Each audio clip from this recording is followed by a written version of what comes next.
News ఇప్పుడు TDP అధినేత Chandrababu Naidu కుకట్పల్లిలో road show నిర్వహిస్తున్నారు. ఆ కార్యక్రమాన్ని లైవ్ లో చూద్దాం. తమ్ముళ్ళు ఈ రోజు 4-5 గంటల కరెంటు కోత హైదరాబాద్ లో. చదువుకున్న సమయంలో కూడా కరెంట్ వచ్చే పరిస్థితి లేదు, నాణ్యమైన కరెంట్ రావడం లేదు.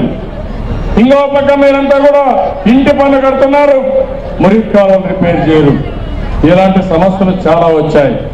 ఈ రోజు హైదరాబాద్ లో ఒక ప్రశాంతమైన నగరంగా ఉండాలని, మత సామరస్యాన్ని కాపాడాలని, రౌడీలు అనే వాళ్ళు హైదరాబాద్ లో ఉండకూడదని ఆ రోజు నేను ముందుకు పోయాను. రౌడీ అని చెప్పుకోవడానికి భయపడ్డారు.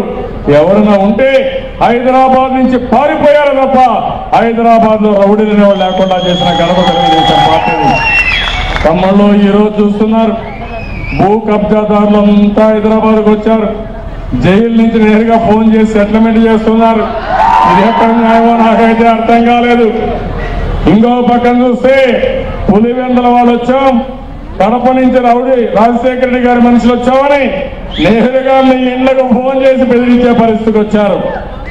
నేను ఒక మాట చెప్పాను, ఆ మధ్యకాలంలో ఎవరైనా సరే కాంగ్రెస్ రౌడీలు పులివెందుల నుంచి వస్తే మీ ఇంట్లో పెట్టి గడేసి పెట్టండి, బీగం వేయండి, నాకు ఫోన్ చేయండి, నేను వస్తానని చెప్పే పరిస్థితికి వచ్చింది.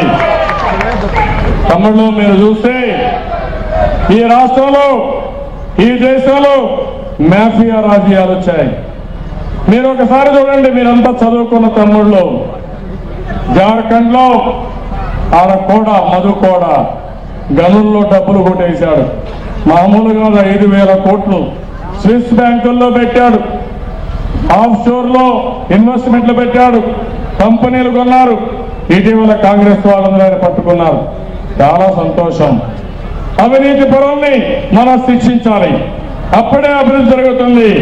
నేను అడుగుతున్నా, జార్ఖండ్ మధుకోడాక చూశారు కానీ బళ్ళారిలో ఉండే కర్ణాటక గాలి సోదరులు కట్టేటి తమ్ముళ్ళు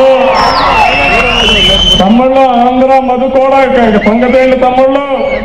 మీరు ఒకసారి ఆలోచిస్తే ఓపులాపురం మైన్, ఐరన్ ఓరు, ఒక్క పైసా ఖర్చు లేదు, మొత్తం తవ్వుకొని బంగారం అనే గనిమారిగా కాంగ్రెస్ వాళ్ళకి తయారై